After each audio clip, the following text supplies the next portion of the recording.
بسم الله الرحمن الرحيم. إن الحمد لله نحمده ونستعينه ونستغفره ونعوذ بالله من شرور أنفسنا وسيئات أعمالنا. من يهده الله فلا مضل له ومن يضلل فلا هادي له. وأشهد أن لا إله إلا الله وحده لا شريك له وأشهد أن محمدا عبده ورسوله.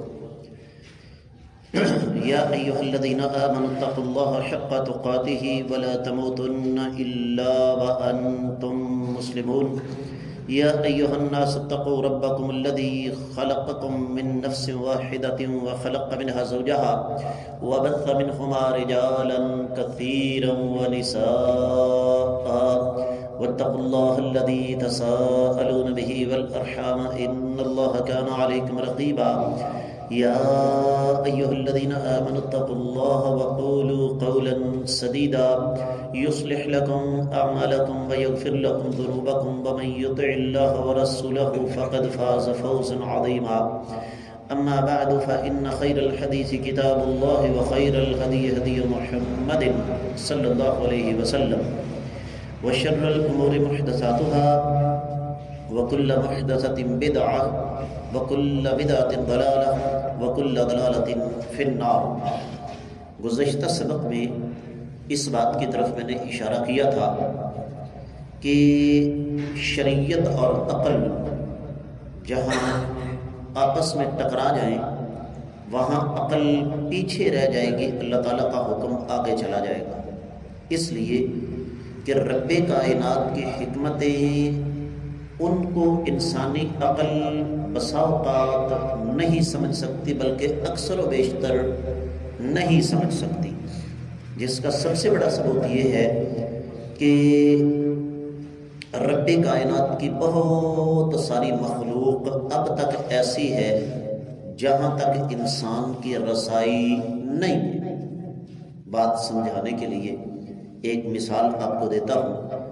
کسی کو پتہ ہے کہ انسان اب تک سمندر میں کتنی گہرائی تک گیا جی؟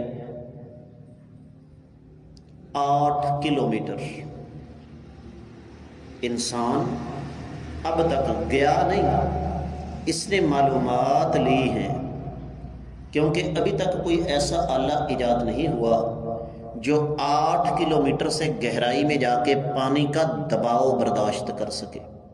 کیونکہ آپ جوں جوں سمندر کے اندر اترتے چلے جاتے ہیں پانی کا دباؤ اوپر سے بڑھتا چلا جاتا ہے.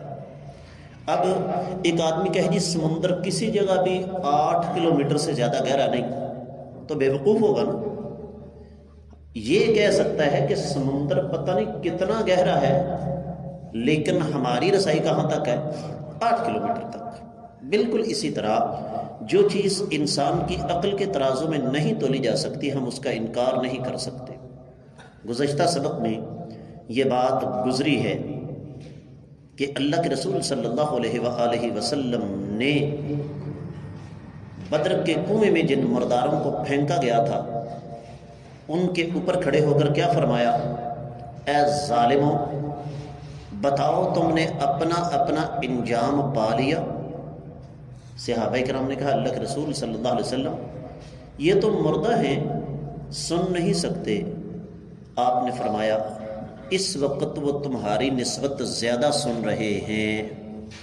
اس کا مطلب کیا ہوا کہ یہ جو منکرین عذاب قبر ایک آیت مبارکہ کا ٹکڑا پیش کرتے ہیں کہ وما انت بمسمع من فی القبور، آپ قبروں میں گئے ہوئے لوگوں کو نہیں سنا سکتے، ان کی یہ آیت مبارکہ سے ان کا یہ استدلال غلط ہے.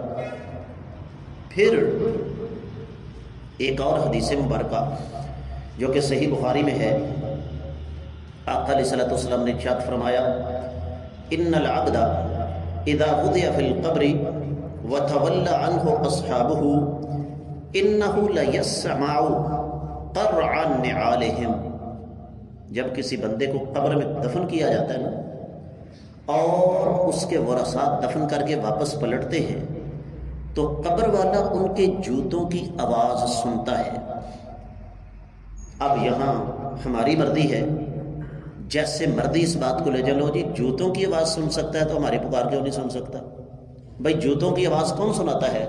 اللہ رب العزت۔ ہمیں حدیث نے بتایا کہ وہ جوتوں کی آواز سنتا ہے، ہم اس بات کو تسلیم کریں گے، لیکن ہماری پکار کو سنتا ہے، اس کی دلیل چاہیے۔ پھر اللہ کے رسول صلی اللہ علیہ وسلم کا ایک اور فرمان ہے جو کہ ہمیں مصنف ابن ابی شیبہ وغیرہ میں مل جائے گا۔ آقا علیہ الصلوۃ والسلام نے قسم کھائی کہ اللہ کی قسم ہے جس کے قبضے میں میری جان ہے، تم میں سے جب کوئی اپنے کسی فوت شدہ پر آہ و فغان کرتا ہے، داڑے مار مار کر روتا ہے، تو اس سے فوت شدہ کی گرفت ہوتی ہے، اے اللہ کے بندو لا تعذبوا موتاکم، اپنے فوت شدگان کو سزا مت دو۔ اس سے کیا پتہ چلا؟ واضح طور پر حدیث بتا رہی ہے کہ قبر کی زندگی ہے۔ پھر یہاں پر اہل علم نے ایک بڑی دلچسپ بات کی ہے، وہ کیا؟ ایک آدمی کانوں سے بہرا ہے، یہ جو جنہیں ہم گونگے کہتے ہیں نا، کبھی بھی ان کو گونگا نہ کہا کریں، ان کو کہا کریں گونگا بہرا۔ کیوں؟ یہ بہرے پہلے ہوتے ہیں، گونگے بعد میں ہوتے ہیں۔ اس کا سب سے بڑا ثبوت یہ ہے کہ انگریز کا بچہ انگریزی کا ایک لفظ بھی نہیں جانتا، 2-3 سال کا بچہ، لیکن جب وہ بڑا ہوگا تو کون سی زبان میں بات کرے گا؟ کیوں جی خان صاحب، آپ کے بچے جب 2-3 سال کے ہوتے ہیں تو کس زبان میں بات کرتے ہیں؟ کیوں؟ اس لیے کہ جو انسان سنتا ہے اس کو بولنے کی کوشش کرتا ہے۔ میں آپ کو اپنی مثال دیتا ہوں، ہم چونکہ باقاعدہ استادوں کے پاس بیٹھ کر گرامر وغیرہ پڑھتے تھے، تو ہم وہاں جا کر سعودی عرب میں قرآنی عربی بولتے تھے، اور یہ بات یاد رکھیے کہ وہ لوگ قرآنی عربی بولنے والے کو بڑی قدر کی نگاہ سے دیکھتے ہیں، بالکل ایسے ہی جیسے کوئی چائنی، کوئی انگریز یا کوئی عرب یہاں آ کر شستہ اردو بولنا شروع کر دے، ابوالکلام آزاد والی، اور آ کر وہ آپ سے کہے کہ حضور والا مزاج گرامی بخیریت ہیں، آپ سے مل کر میں فرحاں و شاداں ہوں، میری طبیعت میں باغ و بہار آ گئی ہے آپ سے ملاقات کرنے کے بعد، تو آپ تو کہیں گے کمال ہے یار، بندہ دوسرے ملک کا ہے، میری قومی زبان جو ہے وہ اس کو کس قدر پیار کے ساتھ محبت کے ساتھ بول رہا ہے۔ اچھا، تو بات یہ ہے، ایک آدمی کانوں سے بہرا ہے، کیا ہم اسے مردہ کہہ سکتے ہیں؟ اس کا مطلب کیا ہوا کہ اگر کوئی سنتا نہیں تو اس کا مطلب یہ نہیں کہ وہ مردہ ہے۔ اب یہاں پر وہ کہتے ہیں جی دیکھیے ذرا اپنے دماغ سے کام لیجیے، ایک آدمی کو ہماری آنکھوں کے سامنے گولیاں مار مار کر مار دیا گیا، اس کے جسم میں 150 گولی لگی ہے، پورا جسم اس کا ادڑ گیا ہے۔ یا ایک آدمی کو ہماری آنکھوں کے سامنے 5-7 درندوں نے چیر پھاڑ کر کھا دیا، اس کو پرندے کھا گئے، درندے کھا گئے۔ یہ بھی ممکن ہے کہ بم دھماکہ ہوا، ایک آدمی کے جسم کے ہزاروں ٹکڑے اڑ گئے، یا ایک آدمی آگ کے اندر جل کر خاک ہو گیا، اس کا جسم بالکل راکھ بن گیا۔ اب یہ جن کی مثالیں آپ کو یہی مثالیں دی جاتی ہیں نا، دھماکے کے اندر مارا گیا، جسم کے ٹکڑے اڑ گئے، جلا کر اس کو خاک کر دیا گیا، تو کیا ایسے شخص کو عذاب یا نعمتیں ملیں گی؟ اس کے ایک سے زیادہ جواب ہیں۔ سب سے پہلا جواب جو میں نے تمہیدی کلمات میں آپ کو دیا، یہ بات ہے عقلی، جبکہ قبر کے عذاب اور قبر کی نعمتوں کا معاملہ اللہ تعالیٰ کا حکم ہے، تو اللہ کے حکم کے مقابلے میں یہ عقلی موش گافیاں ناکام ہیں، ان کی کوئی حیثیت نہیں۔ دوسری چیز یہ ہے کہ یہ عقلی دلیل ایمان بالغیب کے منافی ہے۔ میں نے جب صحیح حدیث کی روشنی میں قبر کے مسائل آپ کے سامنے رکھے تو میں نے آپ کو بتایا کہ قبر میں جنتی آدمی کے نیچے جنت کا بستر، جہنمی کے نیچے آگ کا بستر، درست ہے یا نہیں؟ یہ سارے کے سارے امور غیبی ہیں، ان کو عقل کے ترازو میں نہیں تولا جا سکتا۔ ایک تیسرا جواب ہے، اور وہ کیا ہے؟ اللہ اکبر، ایک آدمی نیند کی حالت میں ہے، بغیر ٹکٹ پاسپورٹ کے، نعیم صاحب ابو ظبی کی بجائے آپ کی فلائٹ یہاں سے سیدھی امریکہ پہنچ جاتی ہے نیند میں، تو کیا ہم یہ کہہ سکتے ہیں کہ یہ آدمی سویا ہوا اس نے واقعی امریکہ نہیں دیکھا؟ چونکہ ہم وہاں پڑھ کر آئے ہیں، کئی دفعہ رات کو بندہ سوتا سوتا پرانی یادیں ذہن کے اندر تازہ کرتا ہے نا استاد جی، کہ بھئی اسلامک یونیورسٹی مدینہ منورہ، اس کی پرش کو عمارتیں، وہاں کے نورانی چہرے والے اساتذہ کرام، یہ جو کچھ آپ اس وقت پڑھ رہے ہیں، یہ میں آپ کو بتا دوں کہ یہ میں نے استادوں کے سامنے کلاس میں بیٹھ کر پڑھا ہوا ہے، اور میں آپ کو پڑھا رہا ہوتا ہوں نا، تو ذرا توجہ کیجئے گا، تصور میں میرے استاد محترم وہ سامنے کھڑے ہوتے ہیں، مجھے ابھی تک ان کا یہ والا انداز، اس انداز سے، بزرگ آدمی تھے، میز کے اوپر سیدھے کھڑے نہیں ہو سکتے تھے، یوں ٹیک لگا کے کھڑے ہوتے تھے، لیکن کھڑے ہو کر پڑھاتے تھے، ٹھیک ہے؟ تو کیا خیال ہے، ہم جب زندہ آدمی سویا ہوا ہے اور وہ کہتا ہے میں خواب میں مکے گیا یا مدینے گیا یا امریکہ گیا یا واشنگٹن گیا، اسے غلط کہہ سکتے ہیں؟ یہ تو زندہ ہے۔ جب ہماری عقل اس کا احاطہ نہیں کر سکتی تو پھر ہم قبر کے معاملات کو عقل کے ترازو میں کیسے تول سکتے ہیں؟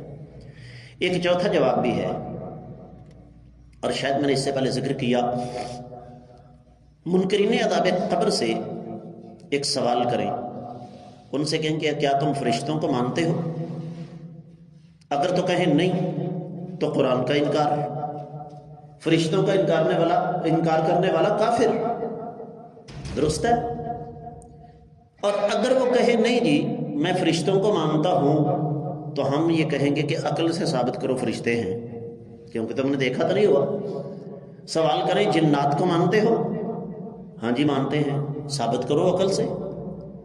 کیا تم سابقہ انبیاء اور سابقہ رسولوں کو مانتے ہو؟ جی مانتے ہیں، ثابت کرو عقل سے۔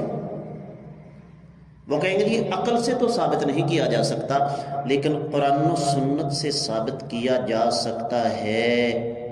تو ہم کیا کہیں گے؟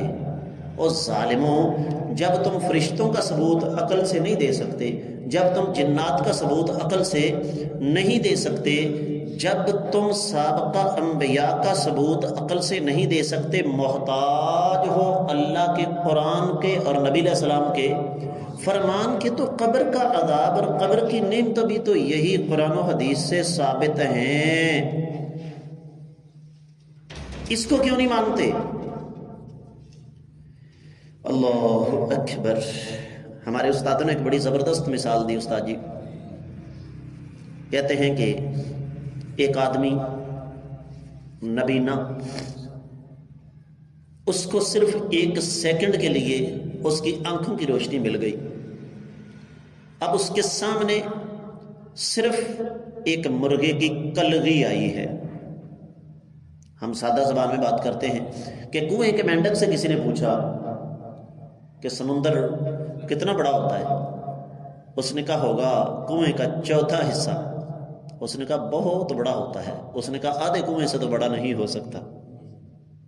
یہ بیچارے منکرین عذاب قبر بنیادی طور پر کیا ہیں؟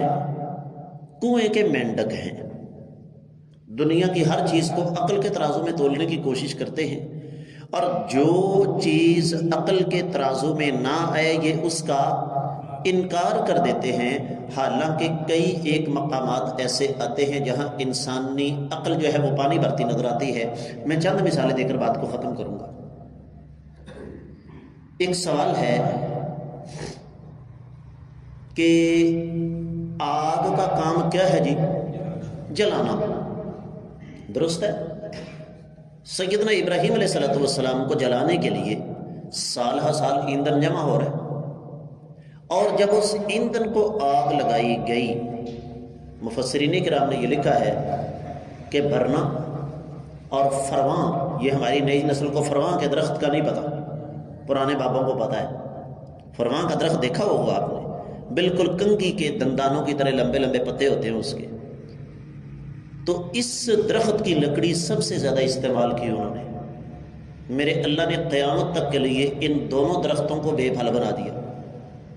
بلکہ بعض اہل علم تو یہ کہتے ہیں کہ جتنے بھی درخت پھل نہیں نہ دیتے، اس دور میں ابراہیم علیہ السلام کو جلانے کے لیے جو آگ تیار کی گئی اس میں استعمال ہوا، اور وہ جو ایندھن تھا خچروں پر اکٹھا کیا گیا، تو رب کائنات نے قیامت تک کے لیے خچر کو بانجھ بنا دیا۔